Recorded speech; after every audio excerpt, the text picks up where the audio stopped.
بھائی آپ یہ ٹوپی پگڑی پہن کر کہاں جا رہے ہو؟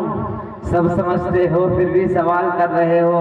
دیکھ رہے ہو کہ بغل میں قرآن ہے، ہاتھ میں دینی کتابیں ہیں، کہاں جاؤں گا؟ مدرسہ جا رہا ہوں۔ ارے بھائی آج تک میں تو تم کو روشن خیال والوں میں سمجھتا تھا۔ کیا مطلب؟ میں سمجھا نہیں۔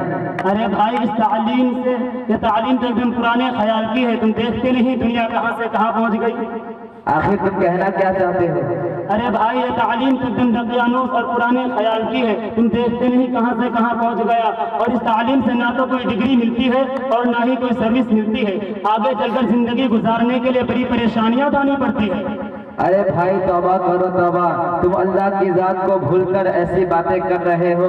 وہ بھائی صاحب آپ تو برا مان گئے، میرے کہنے کا مقصد یہ تھا کہ اس تعلیم سے نہ تو کوئی ڈگری ملتی ہے اور نہ ہی کوئی سروس ملتی ہے، آگے چل کر زندگی میں روزی روٹی کا مسئلہ ہے وہ کیسے حل ہوگا؟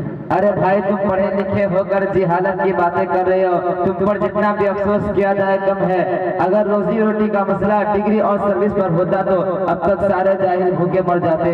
حالانکہ مشاہدہ ہے کہ زیادہ تر دولت جاہلوں کے پاس ہے، اور روزی روٹی کا مسئلہ عقل اور ہوشیاری پر ہوتا تو اب تک سارے پاگل بھوکے مر جاتے، لیکن ایسا نہیں ہے، پاگل بھی کھا رہے ہیں اور جی رہے ہیں۔ بھائی ہمارا عقیدہ اللہ کی ذات پر ہے کہ ان اللہ یرزق من یشاء بغیر حساب، کہ اللہ جس کو چاہتا ہے بے حساب رزق دیتا ہے، اور ایک جگہ تو اس نے صاف اعلان کر دیا ہے۔ ہاں وہ کیا ہے مجھے بھی بتاؤ نا۔ بھائی آپ کو معلوم نہیں؟ اللہ تعالیٰ فرماتا ہے وَمَا مِن دَابَّةٍ فِي الْأَرْضِ إِلَّا عَلَى اللَّهِ رِزْقُهَا، کہ ہر جانور کی رزق کی ذمہ داری اللہ نے اپنے ذمہ لی ہے، خواہ وہ کسی بھی نوع کا ہو۔ بھائی جب رزق کی ذمہ داری اللہ پر ہے تو ڈگری اور سروس پر بھروسہ کرنا یہ جہالت اور نادانی نہیں تو اور کیا ہے؟ پھر تو ہمیں سب سے پہلے وہ علم حاصل کرنا چاہیے جو ہمارے لیے ضروری ہے۔ وہ بھائی کہ دین کی علم حاصل کرنا سب کے لیے ضروری ہے؟ جی ہاں، سارے مسلمانوں کے لیے ضروری ہے۔ پیارے آقا حضرت محمد مصطفیٰ صلی اللہ علیہ وسلم کا فرمان ہے طلب العلم فریضۃ علی کل مسلم و مسلمہ، علم کا حاصل کرنا ہر مسلمان مرد اور عورت پر فرض ہے۔ اچھا تم نے اسکول کالج میں پڑھا ہے، ذرا یہ تو بتاؤ کہ ہمارے نبی صلی اللہ علیہ وسلم پر کون سی کتابیں نازل ہوئی اور اس میں کتنے پارے اور کتنی صورتیں ہیں؟ ارے بھائی میں دین کے بارے میں کچھ بھی نہیں جانتا ہوں، بس میں اسکول میں پڑھا ہوں، اسکول کی باتیں جانتا ہوں، اور ہم کو یہ بھی نہیں معلوم کہ ہمارے نبی صلی اللہ علیہ وسلم پر کون سی کتاب نازل ہوئی اور اس میں کیا کیا ہے۔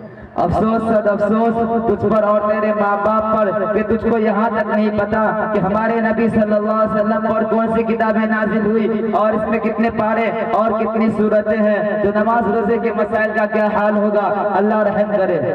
ارے بھائی مجھے اتنے لوگوں کے سامنے زیادہ شرمندہ مت کرو، اصل میں یہ کوتاہی میرے ماں باپ کی ہے، انہوں نے اسکول میں خوب پڑھایا، خوب روپیہ لگایا، لیکن ہم کو دینی تعلیم سے بالکل دور رکھا۔ اچھا اللہ تعالیٰ تم کو ہمیشہ ہمیشہ اچھا رکھے۔ اچھا ہوا آج تم سے ملاقات ہو گئی تو معلوم ہوا کہ ہم مسلمان ہیں اور ہم پر کیا کیا چیزیں فرض ہیں، تو بھائی ہم تمہارا احسان کبھی نہیں بھولیں گے۔ اچھا یہ بتاؤ کہ تم کہاں پڑھنے جا رہے ہو تاکہ میں بھی جاؤں اور اپنے ساتھ اپنے بھائی بہنوں کو لے جاؤں تاکہ دین سیکھ سکوں۔ بھائی آپ کے شہر بنگلور میں مدرسہ جس کا نام دارالعلوم حنیفہ اسی کاٹگوری نئے روڈ میں وہ مدرسہ کئی سالوں سے چل رہا ہے، اسی میں پڑھتا ہوں۔ تو انشاءاللہ ہم بھی عید کے بعد داخلہ لے لیں گے۔ ذرا یہ تو بتا کہ وہاں ماہانہ فیس کیا ہے؟ الحمدللہ وہاں کوئی فیس دینی نہیں پڑتی ہے، بس آپ سب وہاں فری میں پڑھ سکتے ہیں۔ یہ تو بہت اچھی بات ہے، تو پھر ہم عید کے بعد داخلہ لے لیں گے، اور اللہ تعالیٰ سے دعا فرماتا ہوں کہ اللہ تعالیٰ مدرسہ کو دن دوگنی رات چوگنی ترقی عطا فرمائے، آمین، اور مدرسے کے سارے معاورین کو زیر جمیل عطا فرمائے، آمین، اور آئے ہوئے مہمانان حاضری کو قبول عطا فرمائے، آمین۔